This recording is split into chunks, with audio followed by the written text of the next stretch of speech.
Yo, man. Welcome to No True Ball with your host, Brian Payne. Hey, yo, we are back for another NFL season. Hey, man, last season ended with a bang. Psych, not really, because them boys went out there and got busted up by the Philadelphia Eagles in the Super Bowl. But, hey, congratulations to the Eagles on your Super Bowl, defending NFL champions. Let's see what you got this season. In this episode, we are going to go over our preview of all 32 teams. All 32 teams, and I'm gonna give you what I think their records are going to be by the end of the season, and so on and so forth. We're going to talk about the key additions that they made, the key departures that's left, and things of that nature, along with their draft picks. And I know there's been news with Micah Parsons and all that kind of stuff. Don't worry, we're going to get to that when we get to those teams. We're going to try to keep this episode as short as possible. Man, we got 32 teams that we're about to go over, so it's probably going to be about an hour-long episode, so please stay tuned. Please watch. If you need to, fast forward to your team, so on and so forth. And just to give you a heads up, tomorrow I will be dropping another episode of Knowing True Ball for the season kickoff. I'm also going to give you my playoff predictions and who's going to make it to the Super Bowl and who's going to win the Super Bowl this upcoming season. And like I said, we're going to go over the Thursday night football game. And I'm also going to put possibly some bets in there for that game as well. We're also going to do the Friday night football game in that episode as well, with the Kansas City Chiefs and the Los Angeles Chargers playing down in Brazil. And then you guys could catch me on Sunday for our Sunday preview episode. So now let's go ahead and get this thing cracking and going over our preview of the upcoming season. And the first division that we're going to start off with is the AFC East. In the AFC East, man, the fourth place team I got, the team that's going to be finishing last, we're going to go from last to first, is going to be the New York Jets. I got them finishing with a record of 4-13. They have a new head coach in Aaron Glenn. Now, I am actually a fan of Aaron Glenn. I think the defense is going to be pretty good. I mean, you still got Williams in the Quincy Williams running the D tackle spot. You still got Sauce in the back. Now, me personally with Sauce, I got my own personal issues with him. His physicality sometimes disappears in the game, and I think that teams can attack him more often. But hey, the boy did get paid. Get your money, young blood. Get your money. And so that's what he did. Also, Garrett Wilson got paid as well. Them bringing in Justin Fields, I actually think is decent for that team. I got hope for Justin Fields, but also I'm a Justin Fields apologist. I am. I feel like he's been given not a fair shake to make it through the NFL. But that doesn't negate the fact that he needs to work on his passing. And if you cannot complete passes, you are not going to win games. It's just that plain and simple. Now, this offense, they're going to be very, very run heavy with their key addition. I mean, with now having Justin Fields as their quarterback. It's going to be a very run-based offense. It's going to be physical, and that's how they're going to go into each game. Now, missing Aaron Rodgers and Devontae Adams, I actually don't think is going to be a big factor for them at all. Seeing what happened there last season, it wasn't like anything really kicked off. I was completely wrong with the Jets on how they were going to do last season. Hey, it is what it is. I had hope in one of the greats, and obviously that did not come to fruition. So this upcoming season, I think it's going to be another season of just turmoil for the New York Jets. The biggest thing that they want to focus on is building up that locker room. Build that locker room up to what you want it to be, so that you continue moving forward. Aaron Glenn was there for the whole rebuild of the Detroit Lions, and that's what he's going to try to do here with the New York Jets. Moving on now to our third place team. The team I got finished third place in this division this year is the Miami Dolphins with a record of 6-11. Man, I know, led by head coach Mike McDaniel. I think this might be his last season there. And it sucks, because I really do like him. I like him a lot as a coach. I actually would love it if they give him another season after this season. Because this season, as you guys could see on the departures, bro, they just got decimated with guys leaving. But that's what happens when you pay guys. You paid so many guys. You paid Jalen Ramsey. You paid Jerron Armstead. You paid Calais Campbell. You needed to pay Javon Holland, you paid Kendall Fuller, you are about to have to pay Jonnu Smith. Like, it's so many guys that you're trying to pay. That's not talking about the offensive side with Waddle, with Tyreek Hill, with Tua Tagovailoa's contract, Devon Chain, he's about to come up. So much money on the books that eventually you guys went all in. I ain't mad about it, because after that first season, it was definitely worth going all in. But Now you got to rip it back down. You got to strip it down to the studs and try to rebuild this team. I personally think that the addition of Minkah Fitzpatrick is very good for this team. It's going to add good structure to that back end. Really good structure. He's really is like a coach on the field. And I think that's going to be good, really good for the defense, even though they lost Jalen Ramsey. And me personally, right now, I think Minkah is a better defensive back than Jalen Ramsey. So I think that was an upgrade. The issue with this team is the offensive line is not going to be great. That's going to be the biggest issue. And I also believe that Tyreek Hill is going to get traded. Tyreek Hill went out this offseason with an oblique injury. It's a soft tissue injury. You got Tua talking. You got McDaniel talking. You got Tyreek talking about Mike McDaniel in the press conferences. It's a lot going on with Tyreek Hill. And he's getting paid. His contract is coming up to an end, I think, in a couple years. I think this is a time when they're going to try to trade him. I think he'll be there for like the first 3-4 games. It's going to be just like what we saw with Davante Adams last year. Play 3-4 games with the Raiders. Don't get hurt. Stay healthy. Have a soft tissue injury. Davante Adams had a hamstring injury. But all of a sudden, when he gets straight to the Jets, the hamstring's perfectly fine. I think it's going to be the same thing with Tyreek Hill. They're going to let him play a couple games, showcase that he's ready to rock and roll, bench him, so then they can go on and trade him or use him in a very reduced role so he doesn't get hurt, so then they can trade him to his next destination. Which I think a great spot for him is actually Atlanta. I love Atlanta for Tyreek Hill. Strong arm, young quarterback in Michael Penix. You got Drake London there to do the big wide receiver routes. You got Kyle Pitts there to still stretch the field because he is fast. And now if you add Tyreek Hill into that, and obviously Bijan Robinson, I mean, it could be a really great offense if you add Tyreek Hill there. And I also think they can make the money work. They can make it work. So I think that'll be a good destination. But yes, this is what I think of the Miami Dolphins this season. It's an unfortunate season. This is a rebuild year for the Miami Dolphins. So Dolphins fans, be patient. It is what it is. Next year is when you guys are really going to start building to see what goes on from there around Tua Tagovailoa and Jalen Waddle and Devon Achane. Moving on now to the second place team as a division. I got the New England Patriots, finished on a record of 9-8, led by new head coach Mike Vrabel. We've seen these Mike Vrabel teams be very physical up front, especially and then you saw it in their additions. You bring in Will Campbell as an offensive tackle from LSU. You bring in guys like Milton Williams from the Super Bowl winning Philadelphia Eagles playing defensive tackle. You bring in guys like Morgan Moses to solidify your tackle spot. I really love those moves. And then I love that they added guys like Stephon Diggs and Matt Collins to go around Drake May. Drake May made me a believer last year. That he did. I really liked what he did last season. And I think these are great pieces to put around him. And I think it's also great for Jalen Polk. Because now Jalen Polk, he could just grow. He could grow into the receiver that he can be. And I think that's fantastic. Do not forget they still got Hunter Henry, Austin Hooper, those guys as well to relieve pressure off. I think this is going to be a really solid offense. And then when you add in a guy like TreVeyon Henderson, that's your explosive guy. I like what they built there in New England. And they don't have one real departure, in my personal opinion. They let go of Jonathan Jones, but when they let them go, they brought in Carlton Davis. So I love what they did this offseason. I think they're going to be a really good football team. I think they're going to have a top 5 defense in the NFL because that defense will be elite, especially with Mike Vrabel as the head coach. So I got them finishing 9-8 with Drake May taking a great step forward, proving that he is the second best quarterback in that division. Now, moving on to the first place team, and obviously the best head coach and the best quarterback in that division. A lot of times that's what's going to win you. That by itself a lot of times will win you your division. And that's the Buffalo Bills, man. We got them finishing on a record of 13-4. I thought that they would take a step back last season. Obviously, they did not. Obviously, they didn't. I mean, Josh Allen, he goes on to win league MVP. I mean, I know it's debatable. You could go back and forth between him and Lamar last season, but at the end of the day, he got league MVP. And Sean McDermott has proven to be a great coach. And then they bring in, with their draft pick, Maxwell Hairston. He's going to help at the cornerback position.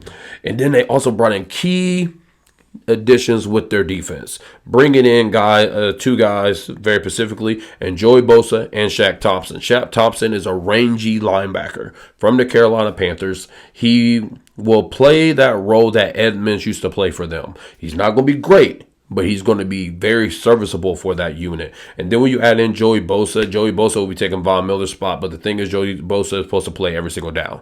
Von Miller is, at this point in his career, he's just a pass rusher. Kind of like Terrell Suggs was when he won the Super Bowl with us in 2020, I believe.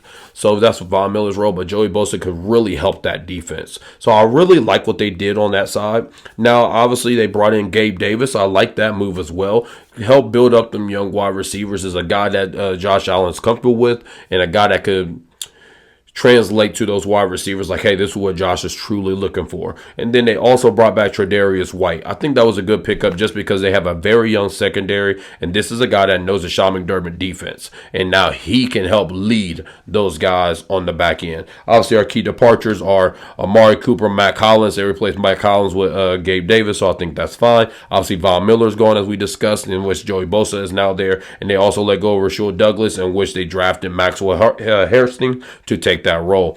So all in all, I think the Bills are going to stay pretty much the exact same quality that they were last season. Hopefully the wide receivers take a step forward. Guys like Keon Coleman, Khalil Shakir. I think Khalil Shakir needs to become their Stephon Diggs. That's what he needs to become for that offense to come back to being prolific.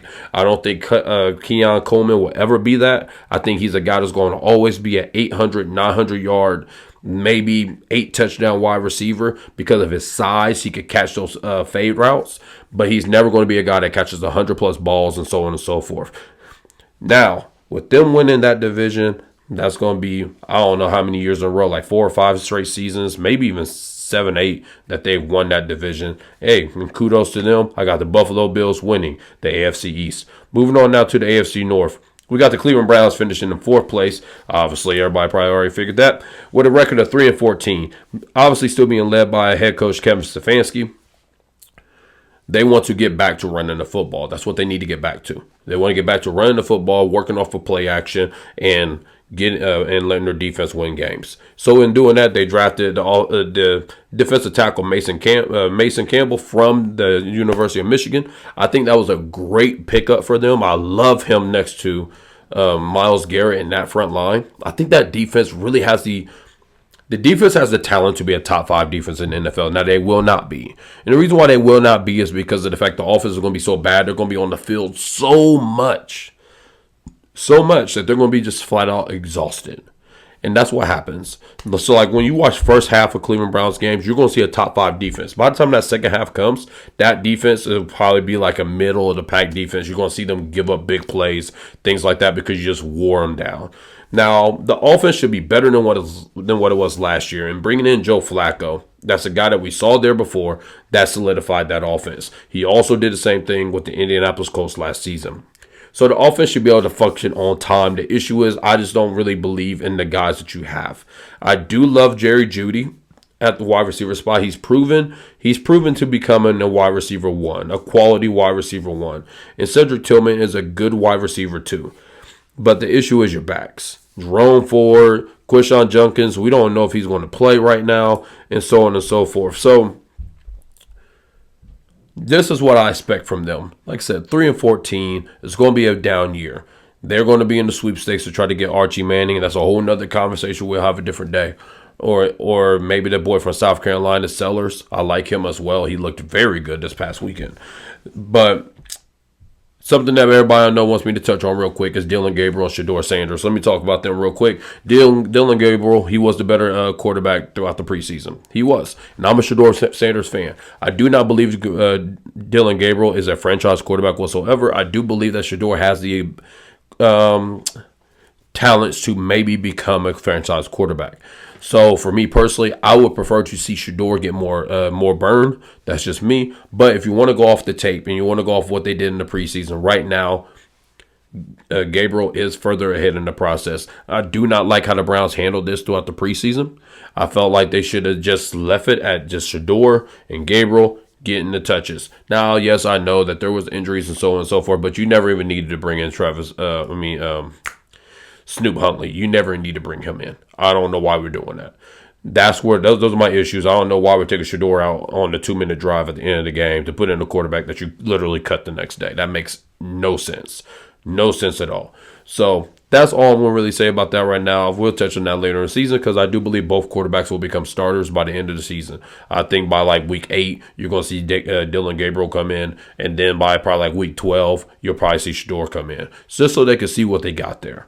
Moving on now to the third place team, I got the Cincinnati Bengals finishing third place with a record of 10-7.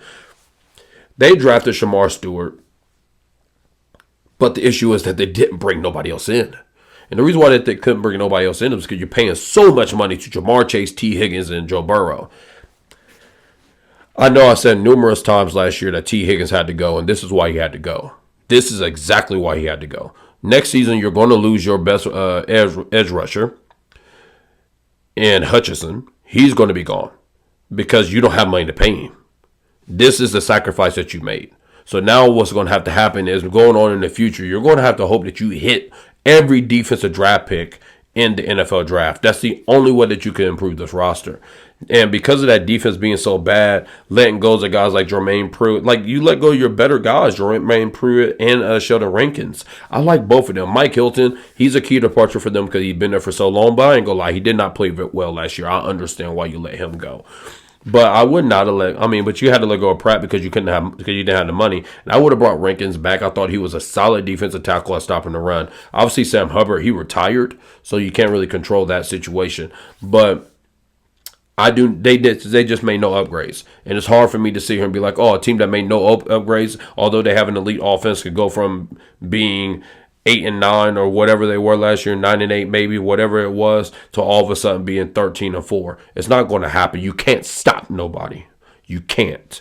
Moving on now to our second place team, we got the Pittsburgh Steelers finished at second place, also with a record of 10-7. Obviously, still being led by the great Mike Tomlin. Man, they drafted Derek Harmon, defensive tackle, and they also drafted Caleb Johnson, a running back.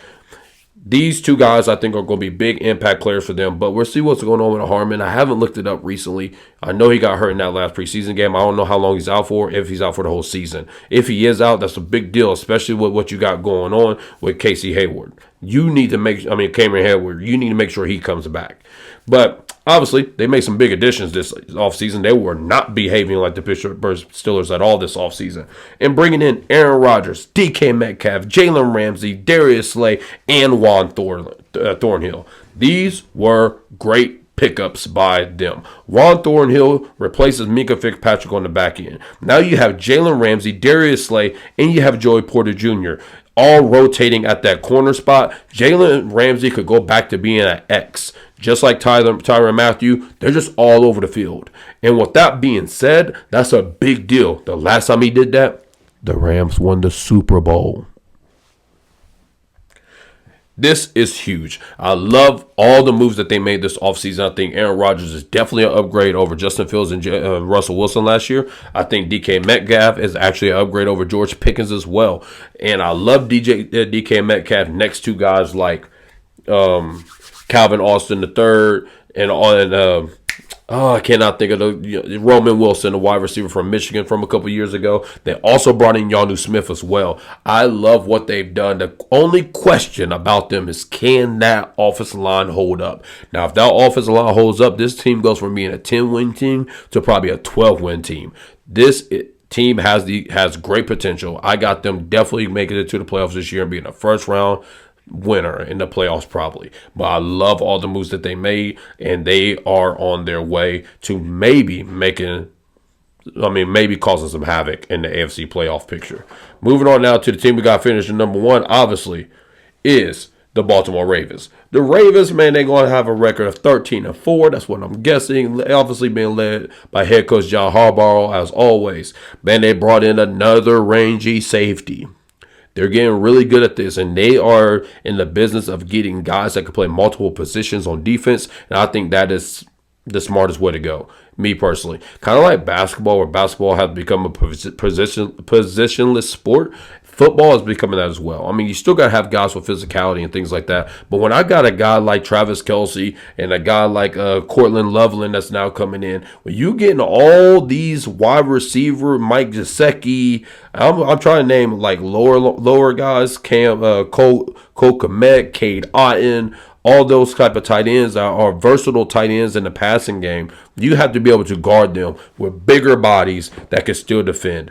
But they got to be able to be on the field to stop the run too. That's what they are tremendous at, is drafting those kind of multiple positionless DBs. Kyle Hamilton just got paid, and now they just brought in this young boy Starks. I think it's great by them. And then they also brought in a guy like Jair Alexander. If he is healthy, he is a top 10 corner in the league, and that's a big thing to add to their team. That's the biggest weakness to me on their roster defensively, is just stopping the passing game and man-to-man coverage. You just brought in a guy that is pretty damn good at that. Now, I mean, they did lose Michael Pierce due to retirement, and they lost Justin Tucker. I don't really think they lost a whole lot there. And Pierce is a big deal, but I think knowing the Ravens, they got somebody there that can play defensive tackle. So this team didn't lose anything and only gained Jair Alexander. It's going to be another good year to be a Baltimore Ravens fan. And we have the Baltimore Ravens then winning the AFC North. Moving on now to the AFC South. Finishing in last place, we have the Tennessee Titans with a record of 4-13, being led by head coach Brian Callahan. Obviously, they drafted Cam Ward. They didn't really have no bad departures at all, but guess what? That's what bad football teams do. Who is going to pick up guys from a bad football team? You are bad for a reason. Obviously, you were not that talented. So bad football teams don't tend to have a lot of departures. It's the good football teams, the Super Bowl contending teams, that tend to have a lot of departures, which is why it makes it kind of wild that the Ravens don't really have no departures this year and that they can stay what they are.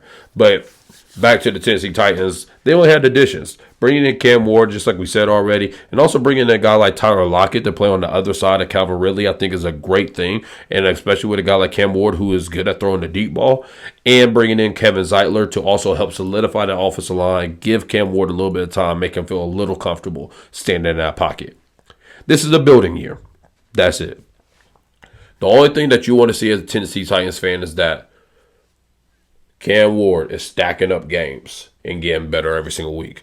The biggest thing that's going to frustrate you with Cam Ward, I'm a Miami, Florida fan, so I watch these games, is that he's very arrogant throwing the football. He's going to throw a lot of interceptions this year. He's going to throw a lot of them. And it's because that he truly believes that he can put this ball wherever he wants to put it. And guess what? He can. He can. He has elite arm talent, but he's going to make a lot of mistakes. He's going to cost you a lot of games. This is a year that He's going to remind me of Jameis Winston when he first came in the NFL and throwing a lot of interceptions. The difference between a guy like Jameis Winston and guys like Peyton Manning or so on and so forth, guys that threw a lot of interceptions as a rookie, is that Jameis never fixed it.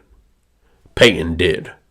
So that's the thing that we're going to have to wait for. Next season is going to tell us a lot more about him than this season, because this season he's going to learn. He's going to throw a lot of interceptions. He's going to make a lot of great plays. I think Calvin Ridley is going to have a really good season this year playing with him. But we're going to see how far he develops throughout the season. And the biggest thing you want to focus on is that by like week 15, 16, 17, 18, you want to see him maybe throwing only 2 interceptions in the last month of the year. If we see that, Tennessee, you got something good going on for your future. Moving on now to our third place team, we got the Jacksonville Jaguars. I got them finished with a record of 8-9, being led by a new head coach, Liam Cohen. They brought in, obviously, Travis Hunter, the wide receiver / corner. Me personally, I think Travis is a better corner than wide receiver. I ain't gonna lie, I'm gonna keep it a buck with you. I don't like the way he runs routes. I don't. When people run routes, like, you have a certain swagger to your routes. Like, if you go watch Stephon Diggs and Devontae Adams run a route, like, they got a little pop, pop, pop, pop, and then they're going. I don't like Travis's pop, pop, pop. I don't like it. And with that being said, I don't think DBs are going to go for it. I don't think so. And now I'm concerned with his size. He's not very big. So how do you get guys off of you in press coverage? And on top of that, I don't know how much they're going to play him defensively. If he's playing a lot of offense or a lot of defense, either way, the other side is going to sacrifice. This is the NFL level. This is what they're going to do. Even simple things, like I heard Travis Kelce say, like, okay, if we play against the Jacksonville Jaguars, you just take a wide receiver, put him on the outside, make sure that he's being guarded by Travis Hunter, and just run a go ball every single time. You never throwing the ball, but what you're doing, though, you're making Travis Hunter run 40 yards every single play. He is not going to be as effective on offense. I do not like this draft pick for the Jacksonville Jaguars. I think that he should be primarily a corner, getting some wide receiver reps Like when I'm going in like a full wide receiver set, something like that, 2-minute drives, things like that, I want Travis on the field. But I do not think he should be playing a whole lot of offense. I think he'd be a lot better on the defensive side. Now, outside of him, they didn't really have no key additions. Then they just had departures. You let go of Christian Kirk, who I think would have been a really good player to stay there next to Travis Hunter, a good veteran, along with Brian Thomas Jr. That's my other thing I don't like about him being gone. There's no real veterans I like in that locker room to lead that wide receiver room. Then you let go of Evan Ingram, a guy that has built synergy with Trevor Lawrence over the last couple years. And then you lose Brian Sheriff as well as your guard spot. I mean, I don't really like none of the moves that they made. I got them going 8-9 because they do have some talent, but they're definitely going to struggle this season. Moving on now to the second place team, we got the Indianapolis Colts. I got the Colts finishing also with a record of 8-9. They're being led by head coach Shane Stefanski still. They drafted Tyler Warren in the draft, the tight end.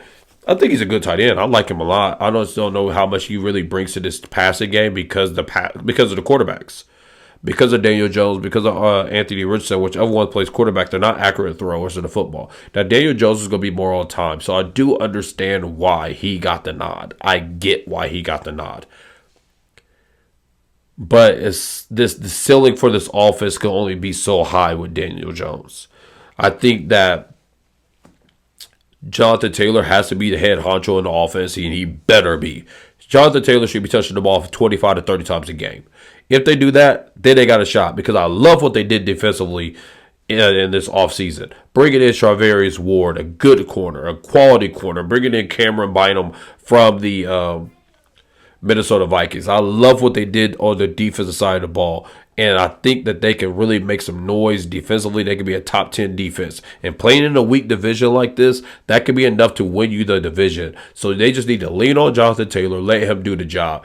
As Daniel Jones, just to throw the ball. You want him throwing the ball 20 to 25 times a game. That's it. You go above 25, that means you're lost. That means you lost. Is that plain and simple? Run the ball with Jonathan Taylor, control the clock, play defense, and then you might mess around and win 10 games and make the playoffs. But moving on to our number one team in their division, man, we got the Houston Texans. I got them finishing with a record of 9-8. Being led by head coach DeMeco Ryans. They drafted Jaden Higgins. I think it's going to be solid, but the thing is, I don't think it's going to be that big a deal because you got Christian Kirk already. That's going to be your primary number 2 wide receiver. Obviously, Nico Collins is a dog. He should be getting 125, 130 targets this season. Their key additions are, like I said, Christian Kirk, and then they added in Nick Chubb, and then they also brought in Trent Brown to try to replace Laremy Tunsil, which is not an apples for apples replacement, but I mean, he's a serviceable guy, I guess. Talking about Trent Brown. The question is, what is Nick Chubb? That's the question. What is Nick Chubb and what is this offensive line?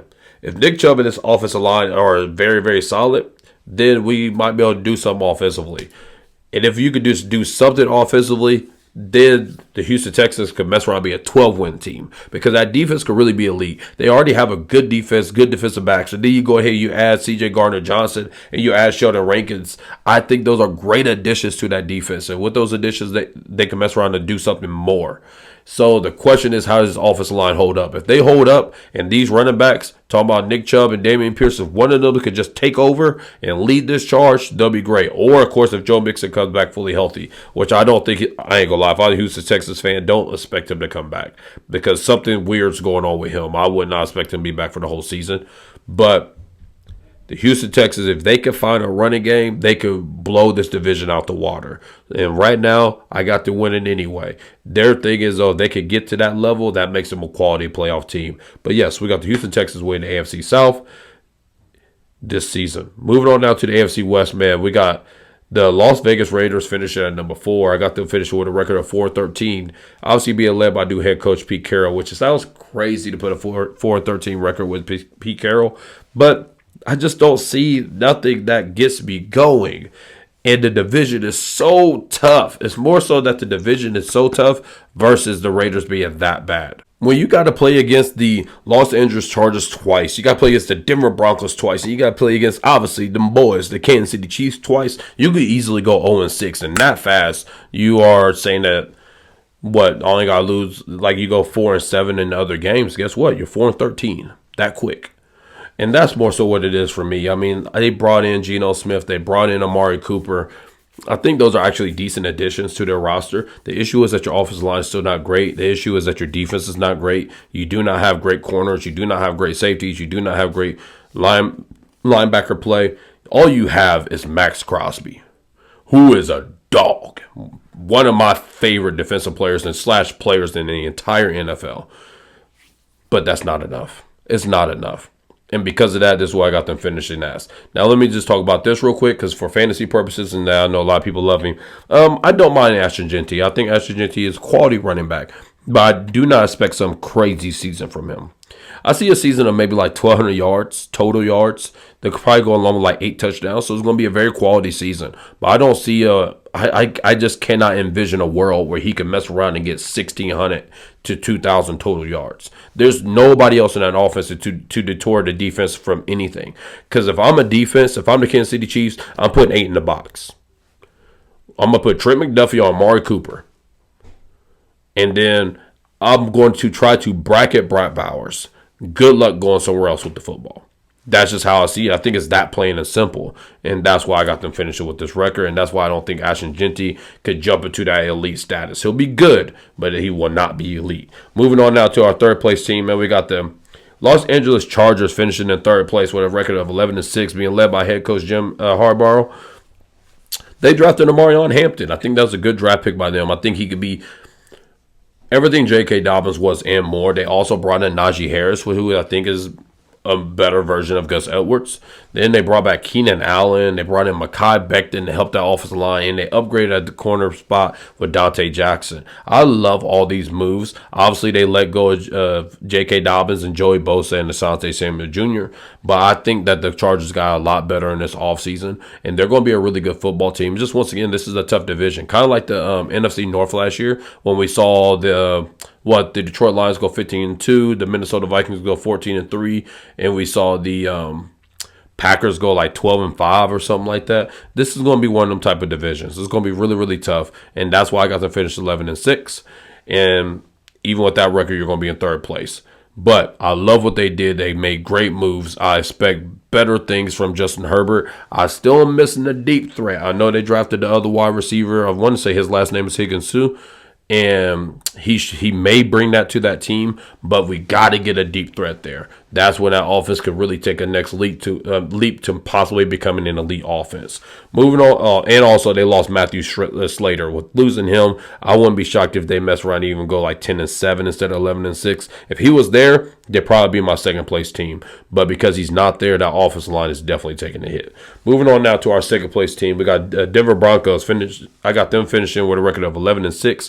Obviously, still being led by head coach Sean Payton. They brought in Jada Barron, the corner, and they also brought in R.J. Harvey, and they brought in Pat Bryant. I think all these rookies are going to make immediate impacts on this roster, good impacts as well. They also brought in J.K. Dobbins and Evan Ingram, and then they also brought in Dre Greenlaw, and they brought in Hufanga from the San Francisco 49ers. A defense that was already elite is even better. That's scary. That's scary. Now, if this offense could really take a real good leap, this team could challenge the Chiefs as the number one team in this division. They really, really could. The Denver Broncos are that good. They really are. Honestly, this team all hangs on Bo Nix. If Bo Nix improves on what he did last year, the sky's the limit for this football team. But the Denver Broncos are making great strides. If I was a Denver Broncos fan, you should feel really, really good about this upcoming season. Moving on to our number one team in the AFC West. It ain't nothing new. It's the same old, man. The Kansas City Chiefs. I got them finishing with a record of 14-3. 14-3 this year. With being led by head coach Andy Reid, man. We drafted Josh Simmons to upgrade our tackle spot. And we also brought in Jalen Moore, the versatile offensive lineman. Obviously, we let go of Joe Thuney. You had to because you had to pay Smith. And we also let go of Justin Reed. I'm not really mad about Justin Reed. He's a high player. He's either going to be really good or he goes really, really bad. It's one or the other. So with that being the case, I'm not really tripping about losing him. But I love what the Chiefs have done this offseason. We've addressed all of our weak points, and I really, really enjoy what I see. I think this offense is going to go back to being elite. I think Patrick Mahomes is coming back with an attitude. I think Travis Kelce, obviously, they've said that he's lost 20 to 30 pounds in this past offseason. I think that this team is really, really about to go out there and try to get back to what the Chiefs used to do. Last year, there was a lot of wide receiver injuries. And yes, I know Rashee Rice is already on his 6-game suspension, which is actually a benefit to the Chiefs because that guarantees that he's going to be here for the long run. And it also guarantees that he's going to be in mid-season, like he's going to be in form by the time the playoff push comes. So I love what the Chiefs has done. I think the Chiefs are going to be the best team in the AFC this season once again. And the Kansas City Chiefs will be making the playoffs, try to make another push to the Super Bowl. Now, that's the end of our AFC talk. Let's go ahead and go to the NFC real quick. In the NFC, man, we're going to talk about the NFC East first. And in fourth place, we got the New York Giants finishing in fourth place in the NFC East with a record of about 5-12, being led by Brian Daboll. They drafted Abdul Carter and Jackson Dart. I was not a Jackson Dart fan, but I ain't going to lie. In that preseason, I love what I saw. I do think going against the ones, he's going to have some mess ups for sure. But I like what I saw. I see why you drafted him there now. I do get it. And because I get it, maybe, just maybe, there's something there. But I do think that he needs to sit the entire season. I will let him sit the entire season, let him learn behind guys like Russell Wilson and Jameis Winston. You got a journeyman and Jameis Winston there that can help him learn offenses and things like that. Then you got Russell Wilson, a guy has won a Super Bowl, to try to teach him how to lead and win games. I love what they've done this offseason. Now, this defense, I'm telling you guys, bringing in Javon Holland, bringing in Abdul Carter, this defense could be they're just like the Browns. This defense, talent-wise, is a top 5 defense in the league. But because of that offense, they're going to be on the field a lot. So they're not always going to perform to that level. But if they're beating you, good luck.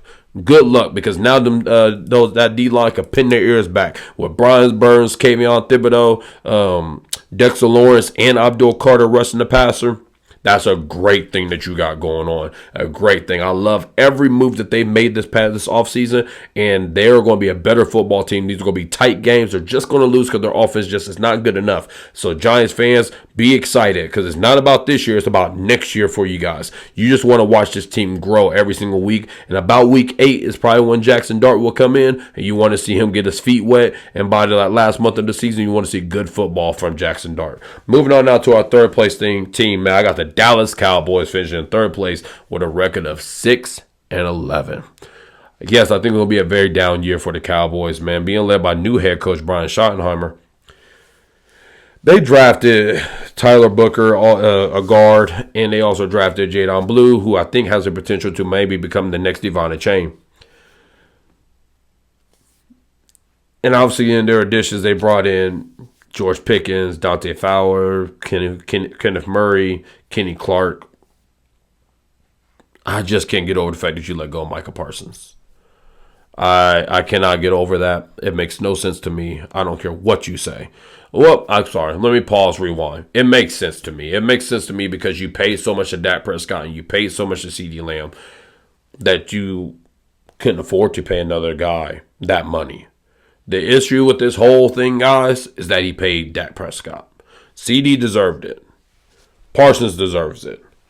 Prescott does not deserve that much money in terms of quarterback rankings. He is nowhere near the top 5 of quarterbacks in the NFL. He should not be making $60 million a season, but because of how Jerry Jones handles contracts and because of how he does negotiations, he got pressure into paying him that money. And because of that, hey, I ain't mad at Dak. Dak, get your money. Get your money, bro. That's on Jerry. And this is what has made this franchise continue to drop every single season, is because of how much money you have to overpay your quarterback position.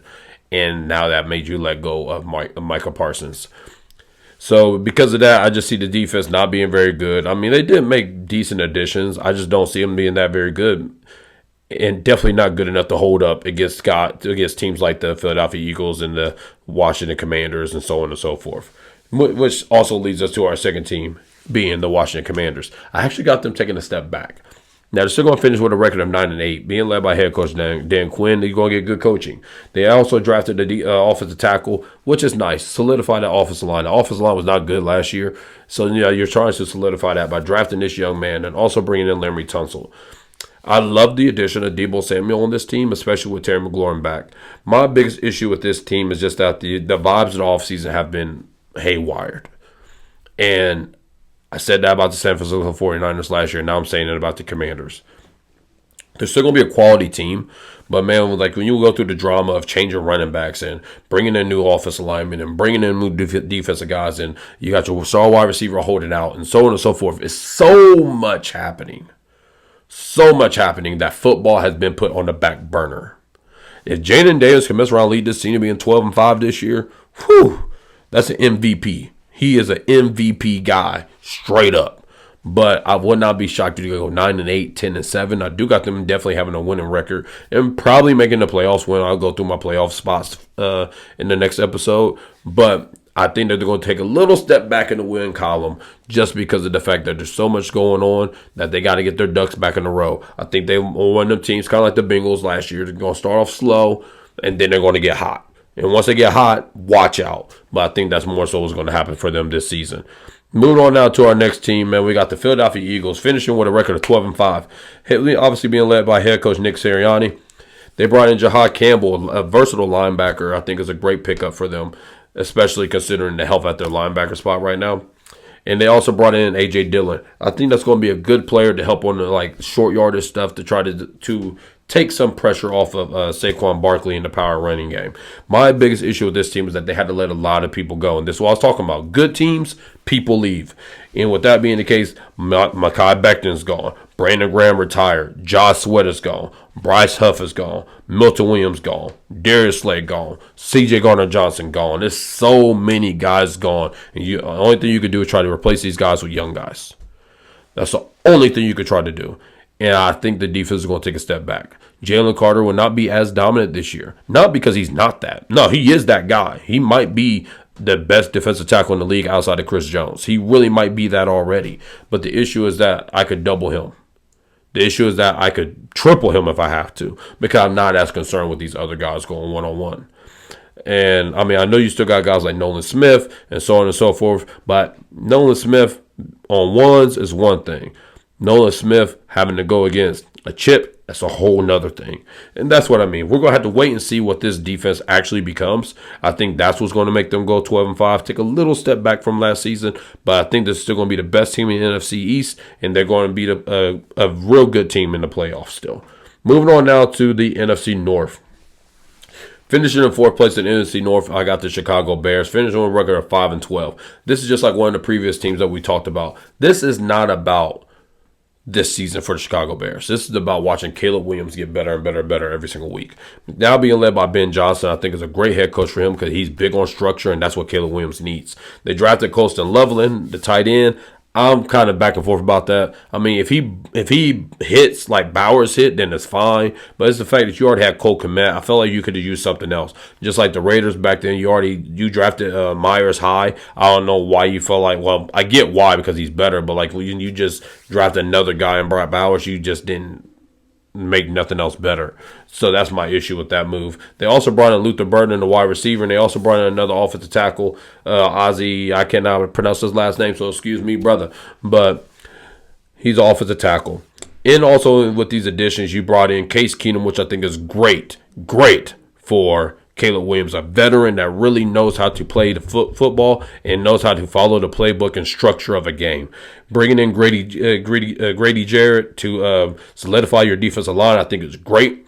Bringing in Jonah Jackson, the guard from the Rams, to help solidify the offensive line, and Joe Thuney, I think this is going to be a really, really good offensive line. I think it's just going to be about strictly Caleb Williams growing. It's just that plain and simple. But there's a lot of growth that he has to make. He's going to make a lot of mistakes earlier in the season, in my personal opinion. Once again, it's more so like that last month of the year, you want to see him playing clean football. I would say like in the last 8 games, if I was a Bears fan, y'all need to finish 4-4 in those last 8 games, which is a big deal because of y'all's division. Y'all's division is one of, if not the best, alongside the AFC North and the AFC West in the NFL. And once again, kind of like with the Raiders, that's where a lot of your losses are going to come from. You guys can easily go 0-6 in your division.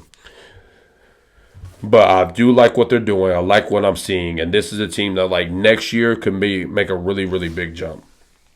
Moving on now to our third place team, and we got the Minnesota Vikings finishing with a record of 9-8, being led by head coach Brian O'Connell. They drafted a guard, Donovan Jackson. And then they also picked up guys like Ryan Kelly, Jonathan Allen, and Javon Hargrave. Obviously, they let go of Sam Darnold. My bigger issue is that they let go of Stephon Gilmore and Cameron Bynum. But looking at this team, I think J.J. McCarthy, kind of like what we talked about with Caleb Williams, week by week. You just want to see him keep getting better. Now, I still got them finishing with a winning record. They may make my playoff push. We'll see. I got to go through it and all that kind of stuff. I have that ready for you tomorrow. But I think J.J. McCarthy is going to have a decent season. Once again, just want to see him grow every week. But the biggest thing you want to see is the synergy between him and Justin Jefferson. As long as that synergy is there, I'm happy. It's just that plain and simple. I think this defense will be elite, and this defense is going to be the main thing that leads you to being 9-8. That's what's really going to take place. The offense will be behind the defense. But as long as that defense plays well, you will win games, and I got you going 9-8. Moving on now to our next team, we got the Detroit Lions finishing with a record of 11-6. Obviously being led by head coach Dan Campbell, but the problem with them is that they lost so much over the offseason in coaching. You lost Aaron Glenn and you lost Ben Johnson. That's a big deal, and that's why I got them taking a big step back in terms of wins from going from 15 down to 11. Now, with that being the case, man, they did draft a guard to replace Zeitler. And I also like them drafting Williams, the defensive tackle. They brought in DJ Reed. I think that's really going to help them at the cornerback spot. You got to remember Carlton Davis got hurt last year, so they didn't really have him. But Reed, he's been proven to be healthy and things like that. And I love what he did with the Jets, so that should be a great addition for them. Obviously, their departures of being Zeitler, Frank Ragnow, and Carlton Davis. More importantly, Zeitler and Frank Ragnow. I got to see what this offensive line looks like. Because the offensive line dictates how good Jared Goff is going to play. He cannot escape out the pocket. So they're going to have to solidify this running game with these new offensive linemen. Now, if they could do that, they could do what they did last year. But if they struggle at that, that's when we're going to have some problems. And that's why I do think they're going to struggle at that a little bit, which is why I think that they're going to finish with a record of 11-6. They're still so talented that they're going to have a good record and make it to the playoffs. But it's just a matter of, like, are they a playoff team or are they a Super Bowl team? I don't know if they're a Super Bowl team this year. Moving on now to our number one team in this division, being the Green Bay Packers, finishing with a record of 13-4, being led by head coach Matt LaFleur, obviously. They finally drafted a wide receiver in the first round, guys. They drafted Matthew Golden. I think that they're trying to take the approach that the Kansas City Chiefs are taking, where there's no true wide receiver one. You just have a bunch of talent at the wide receiver spot, a lot of depth. But I do think Matthew Golden, he does have the explosiveness that if he could become a wide receiver one. And if he becomes that, that's going to be huge for them and huge for Jordan Love. Obviously, they let go of Jair Alexander and Kenny Clark, but you bring in Micah Parsons. That was a top 5, top 10 defense already anyway. Now you bring him in. You can't double him the same way at all like how they could in Dallas. I love this move for the Green Bay Packers. Great trade, great move. And this is a move that takes them from being a playoff team to a Super Bowl contending team. Jordan Love, if he has an MVP season, which he's capable of doing, he has the talent to do it. You have a good offensive line. You have a good running game with Josh Jacobs. And you got hella weapons at the wide receiver spot. And Jaden Reed, Matthew Golden, Romeo Doubs, and so on and so forth. I really, really like these moves that the Green Bay Packers have made this season. I think this is a year that they really could make a Super Bowl run. And I got them winning the NFC North. Moving on now to our NFC South. We got the New Orleans Saints finishing with a record of 3-14, being led by head coach Kellen Moore. Hey, y'all. Sorry, guys. It's going to be dark days. It's going to be dark days for New Orleans Saints fans. I don't really have a lot for you. The only thing I can say is that you kind of got to hope that maybe Tyler Suggs shows you something, or y'all be bad enough to have a top 5 pick so that you can get your next real quarterback. But this season is just about getting through this season, honestly, with your young guys getting better every single week. And hopefully that Kellen Moore gets all of his coaching bugs out, because every new coach, you're going to have issues with clock management, so on and so forth. Hopefully all those things get out. And with that being the case, you just want to get better. Just get through that. As long as you see progression going on throughout the year, that's all you can really ask for. This is about setting up for next season for the New Orleans Saints. And now moving on to our number 3 team, man. We got the Carolina Panthers finishing with a record of 6-11. Obviously being led by their head coach Dave for the second season. I cannot pronounce his last name, so don't pay me no, never mind. But they drafted Tat McMillan. I think it's actually a decent draft pick. I wasn't the biggest fan of him going into the draft, but after watching him throughout training camp and things like that, I get it. He's a better Keon Coleman. That's what he is. And with that being the case, man, I like the move. I do like the move. The only thing I don't like is that they let go of Adam Thielen. I would have liked to keep him in the room just to help those young wide receivers, just to help McMillan, just to help Jalen Coker when he comes back, just to be there for Xavier Reguet as he goes forward within his career. But that's the only thing. But also, if Adam wanted a bigger role, then you got to let him go so then he can, do what he got to do out there. But that's really the only thing I see on this roster that tremendously changed. But it's just more so like this is just a young football team. You want this team just to grow together. I would say, this Bryce Young's third year? I'll say year 5 is when you want to hey, we need to be a playoff team. That's me personally. So with that being the case, man, I just think that they should focus on just Bryce Young getting better every single week. Run the football with Chuba Hubbard, build up that offensive line. That's what they need to be doing. So as a Carolina Panther fan, be happy because there is a future going on there, but this year is not going to be your season. Moving on now to the second place team in that division, man, I got the Tampa Bay Buccaneers finishing in second place. I got them finishing with a record of 10-7. Still being led by head coach Todd Bowles. They did draft Emeka Egbuka, which I think is a big deal, and they did bring in Hassan Reddick, which I also think is a big deal. They didn't have no big departures at all. So with that being the case, man, I think that they're going to be a quality football team. The issue is I'm not a believer in that defense. I'm just not a believer in the defense. And I think that they're going to lose games by themselves. Kind of like the Cincinnati Bengals. That defense is going to be what holds them back. That offense will be able to score points. But see, that offense is also not the Bengals offense. If that offense was the Bengals offense, then I would say they could go 12-5. But with that not being the case, Joe Burrow is not Baker. Baker Mayfield is not Joe Burrow. And I like Bake. Shake and Bake has been playing good football. But with that being the case, I cannot give y'all 12-5. I can't.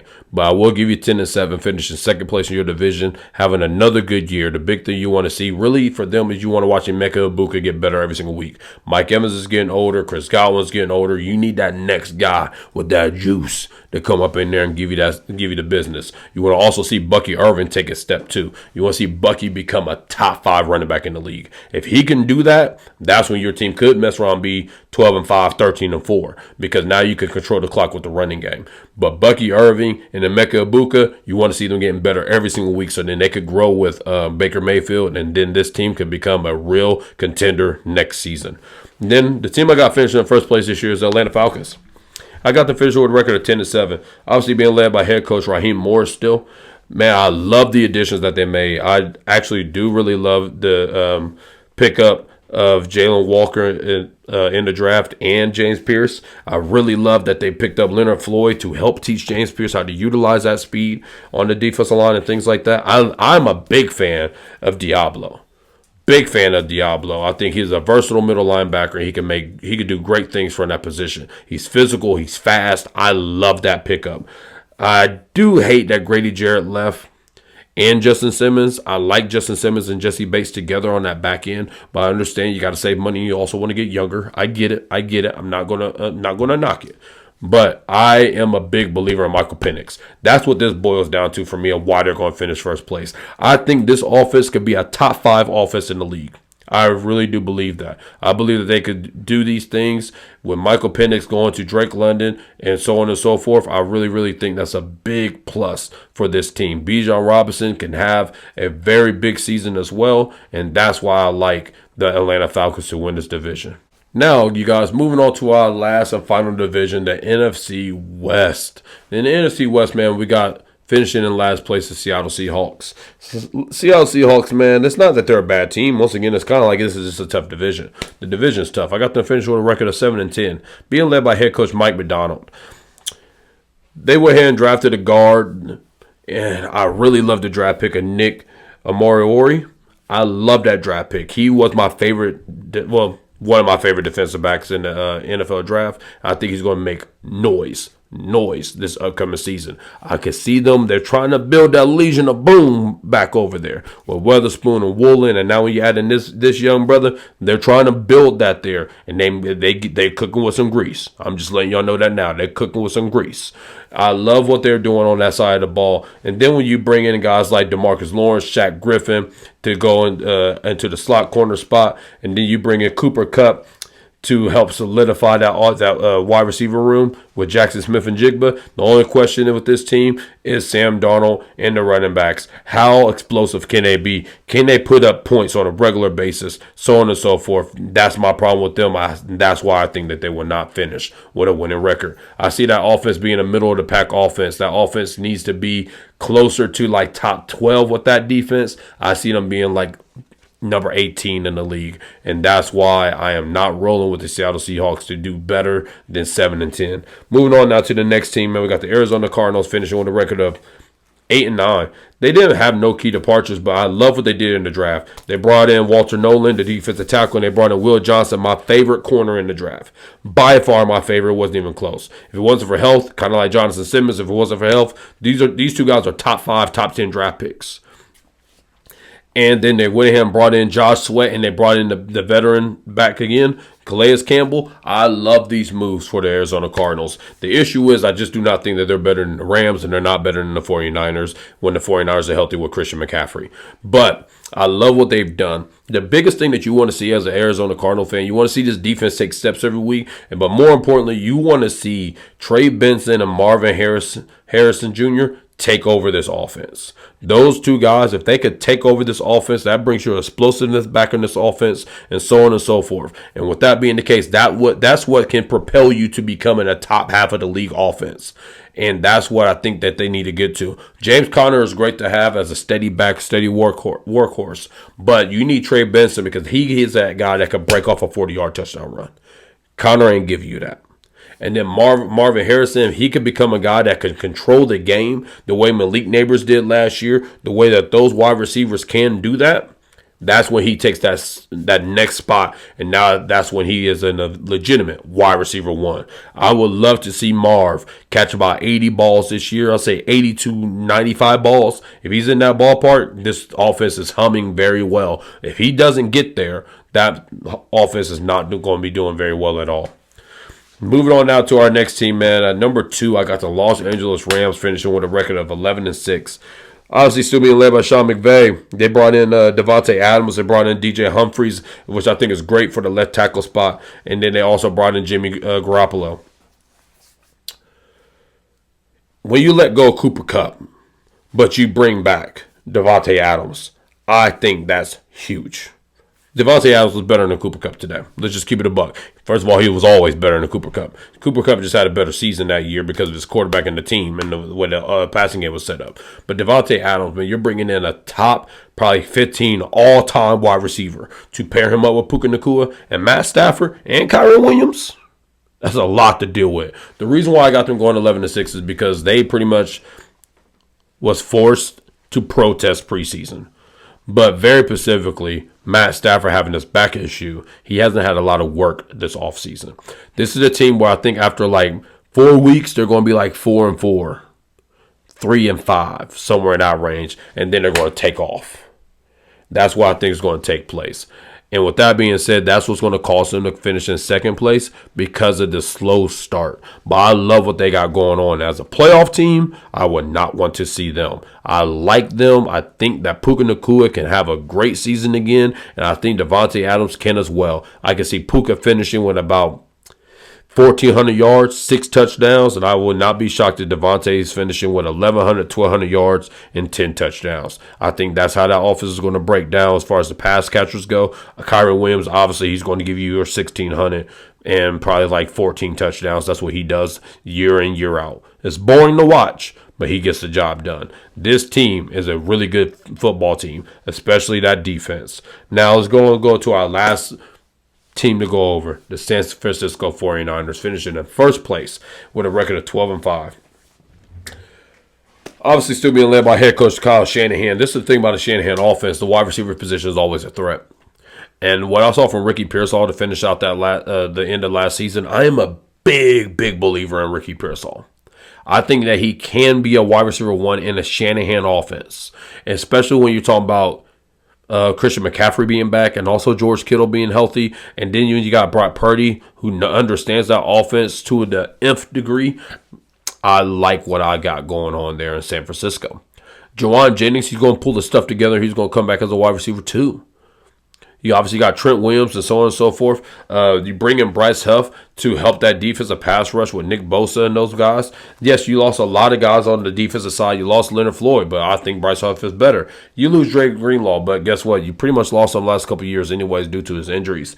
You lose Javon Hargraves. He never really panned out for you anyway. And then you lose Ward, but Ward, he's been hurt, so you haven't been having him anyway. And then you also lose Hufanga, but Hufanga's been hurt as well. So they really haven't lost nothing that they haven't been missing the last few years. And I just trust what John Lynch is doing on defense. He's drafted many good defensive players. And so I trust that he knows how to evaluate that position and that he's getting the guys there that needs to be there. As far as offense goes, Kyle Shanahan's going to have that team be in the top 10 offense. Brock Purdy will be an MVP candidate this year. You could book it, especially if Ricky Pearsall takes a step I think he could take. I think Ricky Pearsall can become a 1,300, 8-touchdown guy this season. I think he's that good, and he's that good in that offense. I love what the San Francisco 49ers got going on, and that's why I got them winning the NFC West.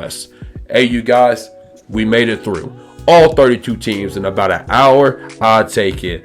Hey, this is our preview episode. This is what I think all these teams are going to do. Please tune in tomorrow to go ahead and watch our pregame episode of the Thursday night game, along with our playoff predictions and our Friday night football game.